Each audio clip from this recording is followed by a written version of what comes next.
At 6, we are hearing from one of the defense attorneys at the heart of the Fulton County case against former President Donald Trump and more than a dozen others accused of interfering in Georgia's 2020 election proceedings. Investigative reporter Zach Merchant with our 11 Alive political team joining us now after speaking one-on-one with Ashley Merchant. Zach.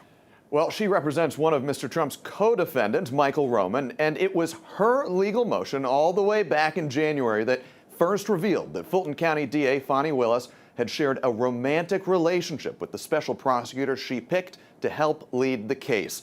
Merchant alleged that relationship created a conflict of interest and asked the judge to disqualify Willis, a request that is now before the Georgia Court of Appeals. And until they rule, which is not expected until after the election, this case cannot move forward. What was going through your mind when you were about to file that motion? I was nervous. I was just very nervous, because you don't know what to expect. You don't know how it's going to be received. You don't know the fallout, the backlash. I knew there would be some.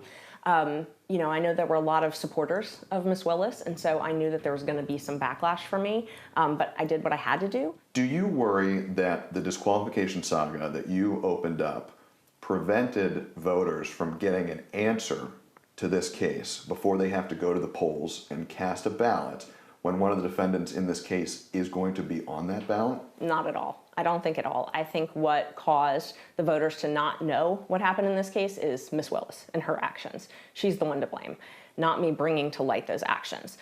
They had a choice and could have done it differently, and they chose to go this path, and so those choices were made. We have to live with those choices, but those are definitely not my choices. And we want to be clear, we work to make sure everybody mentioned in our reporting has a chance to share their side of the story. We reached out to the Fulton County DA's office multiple times for comment today. So far, they have not responded. And late last month, they declined a request to be interviewed for our story earlier this week, marking 1 year since this case's indictment. All right, Zach, so did Ashley Merchant tell you why she decided to take this case in the first place? She did. We talked about that and a whole lot more. You can see her answers in our extended conversation Sunday on the Georgia vote. You'll also hear from former Georgia Governor Nathan Deal. It airs at 11 a.m. right here on 11 Alive. You can also stream it on the 11 Alive Plus app.